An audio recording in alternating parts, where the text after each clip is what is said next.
যে আমার পরেও আমার সাহাবারা নামাজ পড়বে, তারপরে নামাজ চালু থাকবে। জোরে বলেন সুবহানাল্লাহ। কেউ কিছু বলছে না? সুইচ অফ রাখুন, ছেড়ে দেবো।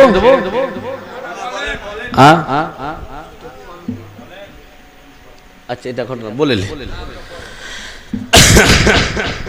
বলে আয়েশা, আমি দুঃখে কাঁদছি না যেই নামাজের জন্য আমি আমার সাহাবারা কষ্ট করেছে, আজকে সেই নামাজ প্রতিষ্ঠিত হয়েছে। জোরে বলেন সুবহানাল্লাহ সুবহানাল্লাহ। সুখীতে খুশিতে আমার চোখে জল চলে এসেছে। বন্ধুগণের আমার, হযরতে রাসূল পাক সাল্লাল্লাহু তাআলা আলাইহি ওয়াসাল্লামের শরীর যেন দিনের পর দিন দুর্বল হয়ে যাচ্ছেন। হযরতে রাসূল পাক সাল্লাল্লাহু তাআলা আলাইহি ওয়াসাল্লাম নিজ মেয়ে হযরতে ফাতেমা জোহরা হযরতে ফাতেমাকে ডাকলেন। হযরতে ফাতেমা কানে কানে কিছু বললেন। হযরতে ফাতেমা যেন কান্না শুরু করে দিলেন। ফাতেমা কান্না করতেছেন, দূর থেকে হযরতে আয়েশা লক্ষ্য করতেছেন। ফাতেমার কানে কিছু বলল, ফাতেমা কান্না শুরু করে দিয়েছে। আবার নবী আমার ফাতেমা দেখতেছেন কান্না করতেছেন, আবার ফাতেমার কানে কানে যেন কিছু বলতেছে। হযরতে ফাতেমার কান্না থেমে গিয়েছে। নবী ফাতেমার কানে একবার বলল, ফাতেমা কাঁদতে লাগলেন। আবার বলল, ফাতেমা হাসতে লেগেছে। হযরতে আয়েশা দেখলেন ব্যাপারটা কি, একবার কাঁদছে একবার হাসলো। জিজ্ঞাসা করলেন, ফাতেমা বলো কি ব্যাপারটা, তুমি কাঁদছে, কান্নার ব্যাপারটা বলো আর হাসার কারণটাও বলো। বলে, আম্মা জান, এই রাজ আমি এবং আমার আব্বা এবং আমাদের আল্লাহ ছাড়া কাউকে এখন বলবো না, কেউ জানবে না। বন্ধুগণের আমার, মহান রব্বুল আলামিন তার মহানবী সাল্লাল্লাহু তাআলা আলাইহি ওয়াসাল্লামকে ইচ্ছা দিয়েছিলেন, ইখতিয়ার দিয়েছিলেন, নবী গো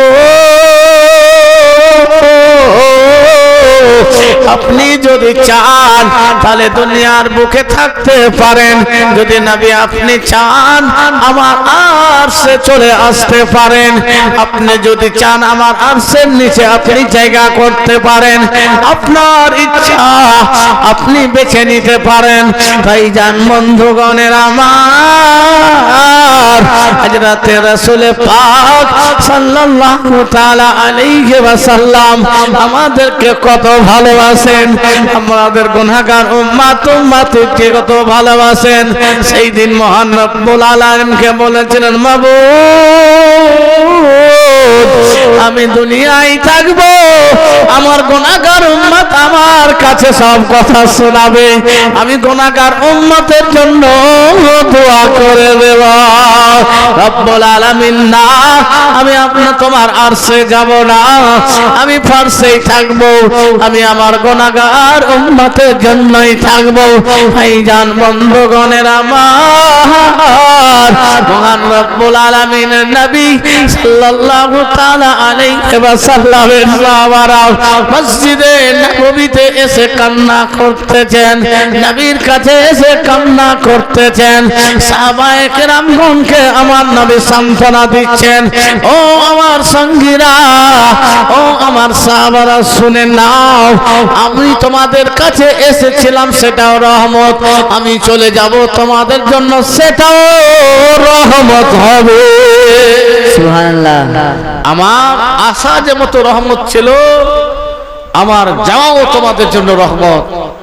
নবী সাহাবাদেরকে সান্ত্বনা দিচ্ছেন, না কাঁদিও না, আমার যাওয়া তোমাদের জন্য রহমত। বন্ধুগণের আমার, রাসূল পাক সাল্লাল্লাহু তাআলা আলাইহি ওয়াসাল্লামের সাহাবারা নবীকে এত ভালোবাসেছেন, এত ভালোবেসেছেন, নিজের মা থেকে বাবা থেকে সব থেকে বেশি ভালোবেসেছেন। বন্ধুগণ নবী যখন কিছু কারো সাহাবাদের কাছে দান চাইতেন, সাহাবারা কম্পিটিশন করতেন যেন কে বেশি দিতে পারে। হযরত আবু বকর সিদ্দিক রাদিয়াল্লাহু তাআলা আনহু এত দানি ছিলেন, এত দানি ছিলেন, তিনি প্রতিদিন ফাস্ট হতেন। একদিন হযরত ওমর ফারুক রাদিয়াল্লাহু তাআলা আনহু যেন এই কথা মনে মনে করলেন, আমি একদিন ফাস্ট হব। আমার নবী যুদ্ধের জন্য সাহাবীদেরকে অর্থের কথা বলেছিলেন, সাহাবারা যেন তেজে পরছে দিয়ে আসেন। হযরত ওমর ফারুক এক নাম্বার হবে বলেই বাড়িতে যতগুলো সামান ছিল সবকিছুর অর্ধেক অর্ধেক করে নবীর কাছে উপস্থিত করেছেন। তারপরে হযরত আবু বকর সিদ্দিক রাদিয়াল্লাহু তাআলা আনহু যেন নবীর নিকটে আসলেন। হযরত ওমর ফারুক দেখতেছেন আজকে আবু বকর কত কি দান করে, আমি দেখব। বন্ধুগণ, আবু বকরের দানের জিনিস থেকে আমার আপনার নবী বলেছিলেন, আবু বকর বলো তোমার বাড়িতে আর কিছু আছে কিনা। সেই সময় হযরত আবু বকর সিদ্দিক রাদিয়াল্লাহু তাআলা আনহু বলেছেন, ইয়া রাসূলুল্লাহ, আমার বাড়িতে আল্লাহ এবং আল্লাহর রাসূল ছাড়া আর কিছু না। সুবহানাল্লাহ। ভাইজান বন্ধুগণের আমার, কোনদিন কোন সাহাবা আবু বকরের সামনে হতে পারতো না। তাই সাহাবারা নবীর জন্য কাঁদছেন, আইরে নবী আমাদের মধ্য থেকে বিদায় নেবেন। বন্ধুগণের আমার, মদিনার মানুষেরা যেন আগে থেকে যেন হতাশ ছাড়া হয়ে যাচ্ছেন। ও বেরাদার, লম্বা ঘটনা সংক্ষেপে করলাম। আল্লাহর নবী সাল্লাল্লাহু তাআলা আলাইহি ওয়াসাল্লামের আত্মাখানা কবজ হলো। নবী যেন এক মুহূর্তের জন্য যেই মতো কোরআনের বিধান অনুযায়ী এক মুহূর্তের জন্য আত্মা বের করা হলো, আবার নবীকে ফিরিয়ে দেওয়া হয়েছে। বন্ধুগণ, মদিনাতে এলান হয়ে গেল, নবী দুনিয়া ছেড়ে বিদায় নিয়েছেন। নবীর সাহাবা হযরত বেলাল নবীকে এত ভালোবাসতেন, এত ভালোবাসতেন, বেলাল যেন পাগলের মতো গড়াগড়ি খেয়ে কান্না করছেন। হযরত ফাতেমা কান্না করছেন, নবীকে জড়িয়ে ধরে ধরে কান্না করতেছেন।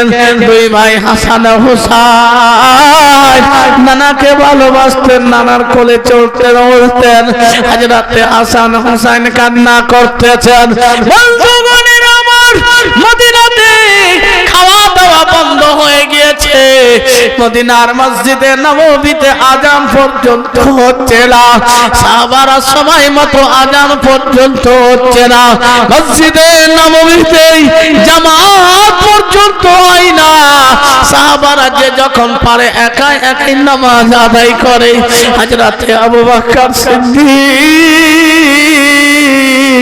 রাদিয়াল্লাহু তাআলা আনহু যেন বুকে হাত দিয়ে মাথালত করে রয়েছে।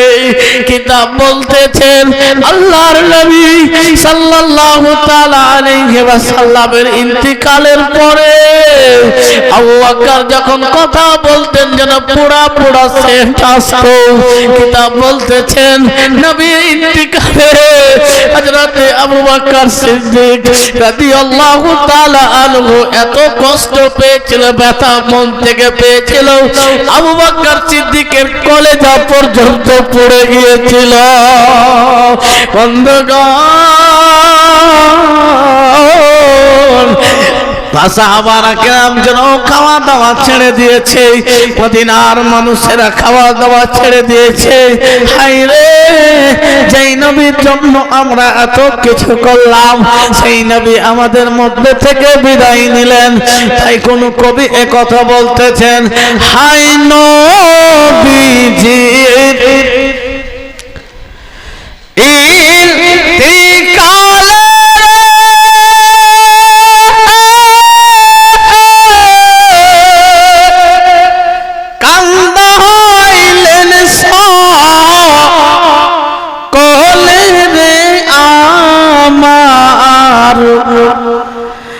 নবীর ইন্তিকালে,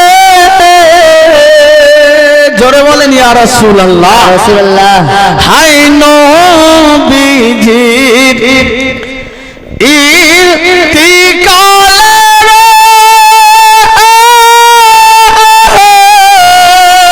কান্দাইলেন সকলে রে আমার নবীর ইন্তিকালে সাহাবারা কে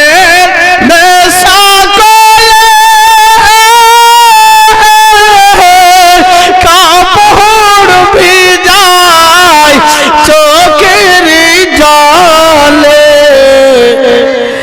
নবীর ইন্তিকালে হযরত বেলাল কেলিয়া মালে কলে যায় জলে রে আমার কলে যায় জলে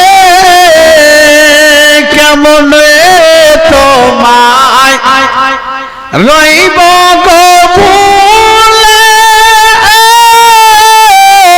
দুনিয়ার মায়া জালে রে আমার নবীর ইন্তিকালে মা ফাতেমা বুক ভাসালেন বাবার ইন্তিকালে রে আমার বাবার ইন্তিকালে আসমান কান্দে জমিন কান্দে চন্দ্র সূর্য হিলে রে দলে নবীর ইন্তিকালে মদিনা একদম চুপচাপ মনে হচ্ছে মদিনাতে কেউ বেঁচে নাই কথা হয় না চিৎকার হয় না খাওয়া দাওয়া বন্ধ সময় মতো আজান হয় না মসজিদে নববীতে জামাত হয় না সাহাবায়ে কেরামগণ নামাজ পড়ছেন একা একই হযরতে আবু বকর যেহেতু বড় সাহাবা উনি চিন্তা ভাবনা করলেন না এই মতো করলে হবে না আমরা যদি ভেঙে পড়ে যাই তাহলে বাকিগুলো কি হবে হযরতে আবু বকর সিদ্দিক রাদিয়াল্লাহু তাআলা আল্লাহর কোরআন থেকে বক্তব্য রাখলেন নবীর যে দায়িত্ব সেটা পূর্ণ হয়েছে মানুষকে সান্ত্বনা দেওয়ার চেষ্টা করলেন এবার সাহাবায়ে কেরামগণের মধ্যে হযরতে উমর ফারুক রাদিয়াল্লাহু তাআলা আনহু যেন তরবারি নিয়ে দাঁড়িয়ে গিয়েছেন কেউ যদি বলে যে নবী মারা গেছে তো আমার তরবার তার গর্দানে থাকবে জোরে বলেন সুবহানাল্লাহ আমরা প্রত্যেকে দায়িত্ববান নবী ইন্তিকালে মদিনার মানুষেরা যে মতো বাপ হারা হলে এতিমের মতো অবস্থা হয়েছিল নবীর সাহাবাদের এতিমের মতো অবস্থা হয়েছিল আমরাও নবীকে ভালোবাসি আল্লাহর দুনিয়ায় আছি আল্লাহ যেই মতো বলবে সেই মতো আমাদেরকে চলতে হবে নবীর দেখিয়ে দেওয়া পথ আমাদেরকে করতে হবে আমরা ভাবছি ওরা মরেছে আমরা তো আছি আজ নয়তো কাল কোন কই বলছেন আজ আছি কাল যদি না থাকিয়ে দুনিয়ায় স্মৃতি হয়ে থাকব হৃদয়ের পাতায় যদি বেঈমান চুরি করে ডাকাতি করে মারা যান তো আপনি স্মরণে থাকবেন কেমন হয়ে খারাপ অবস্থায় না মরার পর আপনার যদি মানুষ নাম করে আপনাকে ভালো বলে এটা আপনার জন্য ভালো হবে স্মৃতি হয়ে থাকব হৃদয়ের পাতায় স্মৃতি হয়ে থাকব হৃদয়ের পাতায় পাতায় স্মৃতি হয়ে থাকবো হৃদয়ের পাতায় স্মৃতি হয়ে থাকবো হৃদয়ের পাতায়। যখন কোন নেতা মরছে তো বলছে নেতার নাম বলছে অমর রহে, মানে মরার পরে জীবিত থাকবে।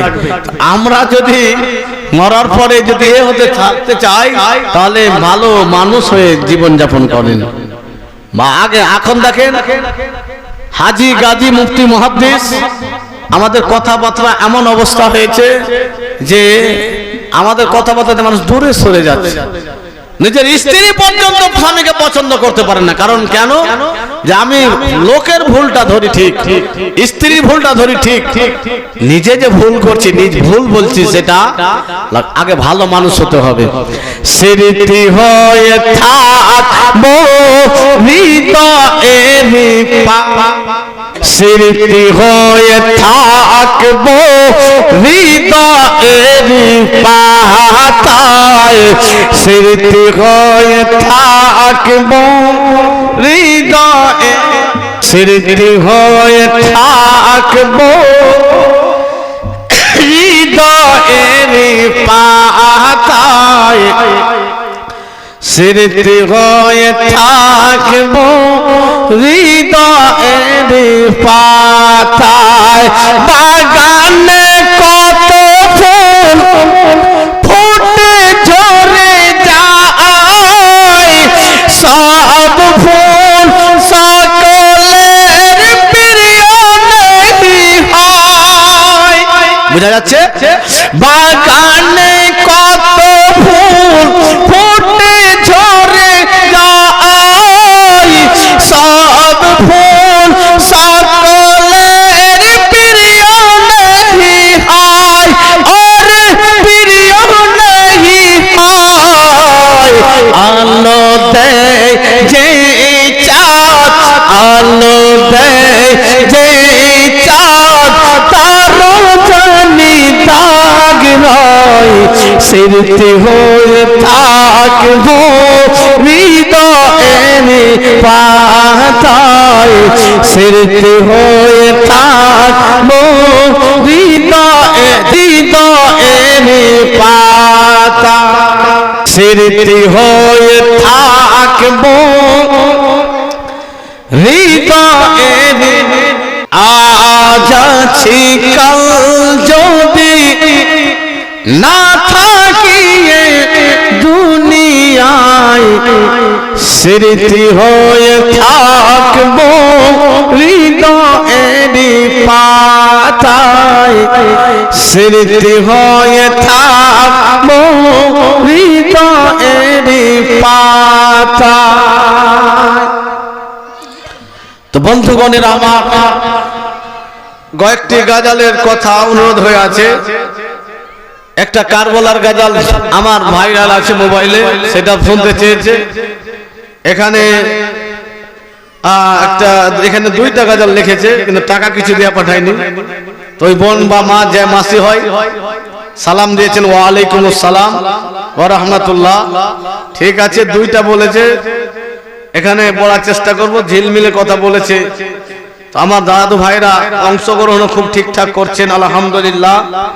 আল্লাহ যেন আপনাদের প্রত্যেককে যেন বালা মুসিবত যেন আল্লাহ যেন উঠিয়ে নেন, আল্লাহুম্মা আমিন।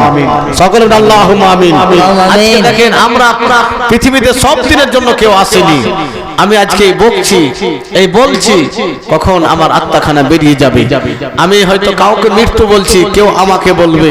আমি কারোর জানাজা পড়াচ্ছি, আপনারা পড়ছেন, আপনার আমার কেউ পড়বে, যেটা আমরা পাবো না। নিজের জানাজা নিজে কেউ হবে না। তো যাই হোক, কি জি বলেন বলেন, কোনো প্রশ্ন থাকলে করতে পারেন ইনশাআল্লাহ। কি বলেন? গজলই তো বলো, এখন আর তো বক্তব্য হবে না, খালি মা বোন টাকা দিবে আর আমি গজল বলবো। ওই ভাই বসে জেগেছে, যা হ্যাঁ গাজালি বলবো তো। কলিকাল কলিকাল এ কেমন কলিকাল, মোবাইল ছাড়া কারো চলে না দিনকাল। কলিকাল কলিকাল এ কেমন কলিকাল, মোবাইল ছাড়া কারো চলে না দিনকাল। জীবন সাথী নেট আর মোবাইল, জীবন সাথী নেট আর মোবাইল, নামাজ রোজার কেউ রাখে না খেয়াল। কলিকাল কেউ খেলে ফ্রি ফায়ার, কেউ পাবজি, কেউ খেলে ফ্রি ফায়ার, কেউ পাবজি, মার ধর মার করে খেলে পাবজি। মোবাইল এসে দেশে, মোবাইল এসে দেশে হয়েছে হাল, মোবাইল এসে দেশে হয়েছে হাল। ছোট ছোট ছেলে মেয়ে হয়েছে বাচাল। কলিকাল যারা বয়স্ক বয়োজ্যেষ্ঠ আছে হয়তো মোবাইল ব্যবহার করে না, তারা এই গজলগুলো একটু কম বুঝবে, কিন্তু এখন বুড়ারাও মডার্ন হয়ে গেছে। বুড়া মানুষ মডার্ন হয়েছে, বড় মোবাইল নিচ্ছে, নাহলে টিভিতে যা সিনেমা দেখছে দোকানে বসে। কেউ দেখে ফেসবুক, কেউ ইউটিউব, কেউ বা হোয়াটসঅ্যাপে খুলেছে গ্রুপ। কেউ দেখে ফেসবুক, কেউ ইউটিউব, কেউ বা হোয়াটসঅ্যাপে খুলেছে গ্রুপ। কেউ বা ভিডিও কল করে গোলমাল, কেউ বা ভিডিও কল করে গোলমাল। মোবাইল কেড়েছে সুখের কপাল। কলিকাল আগে ভাই বন্ধুরা আমরা মানে সে ছিল সঙ্গে সাথী লাগতো, এখন লাগে না, ঘরের ভিতরে কাজ হয়ে যাচ্ছে। ভাবিদের হাতে দেখো বড় বড় ফোন, স্বামীর সংসারে তাদের নাই কোনো মন, ঠিক কিনা? ভাবিদের, ভাবি গাল দিয়ে না, ওই ভাইদেরও বলবো, ভাবিদের হাতে দেখো বড় বড় ফোন, স্বামীর সংসারে তাদের নাই কোনো মান। ভাবিদের হাতে দেখো বড় বড় ফোন, স্বামীর সংসারে তাদের নাই কোনো মান। মোবাইল ছাড়া তারা এমনই অচল, মোবাইল ছাড়া তারা এমনই অচল। কে করে বড় ভাই গড়বে সুখেরই মহাল। কলিকাল কলিকাল কলিকাল এ কেমন কলিকাল, মোবাইল ছাড়া কারো চলে না দিনকাল। জীবন সাথী নেট আর মোবাইল, জীবন সাথী নেট আর মোবাইল, নামাজ রোজার কেউ রাখে না খেয়াল।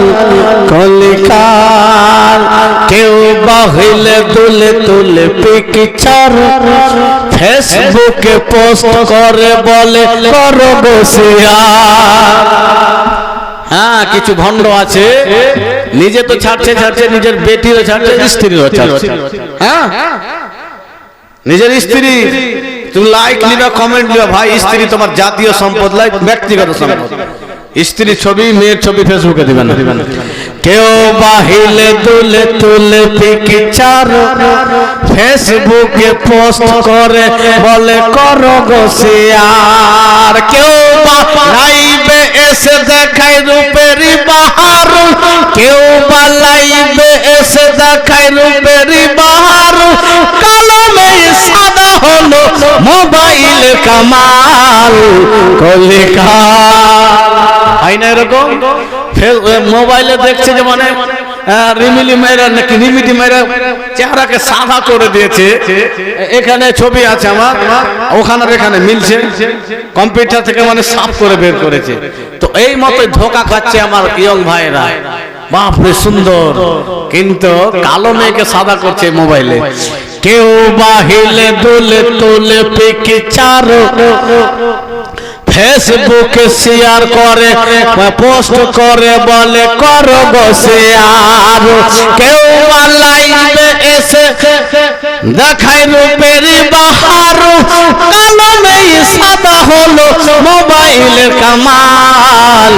কলিকাল কলিকাল কলিকাল এ কেমন কলিকাল, মোবাইল ছাড়া কারো চলে না দিন কাল। আল্লাহুম্মা সাল্লি আলা সাইয়্যিদিনা মাওলানা মুহাম্মদ ওয়া আলা আলি সাইয়্যিদিনা মাওলানা মুহাম্মদ সাল্লাল্লাহু তাআলা আলাইহি ওয়াসাল্লাম।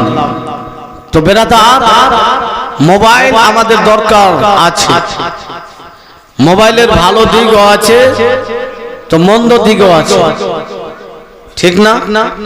আমরা অধিকাংশই এখন যে সমস্ত ভাই বোনের ক্লাস 9-এ 10-এ 11-এ উচ্চ মাধ্যমিক ক্যান্ডিডেট আছে, তাদেরকে বই খাতার সঙ্গেই অধিকাংশ সময় কাটাতে হবে। না হলে আমাদের মুসলমান সমাজ থেকে ডাক্তার, প্রফেসর, ইঞ্জিনিয়ার, উকিল, হাকিম দরকার আছে না? না হলে আমরা আগে কি, জ্ঞান যদি না হয় তাহলে সমাজ পরিবর্তন আসবে না। অন্ধকারে চলতে গেলে আলোর দরকার আছে, লাইটের দরকার আছে।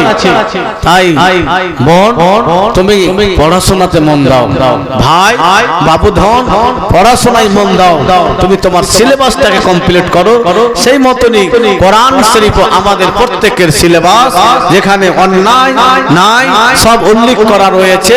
কিয়ামতে আমরা কেমন করে পরিত্রাণ পাবো সেটার সিলেবাস কোরআন আছে। কোরআনকে আমাদেরকে শিখতে হবে। কোন সেরি মে তুমি কে বা তোমার বাপ, ফেসবুকেতে ছবি ছেড়ে করছো কেন পাপ?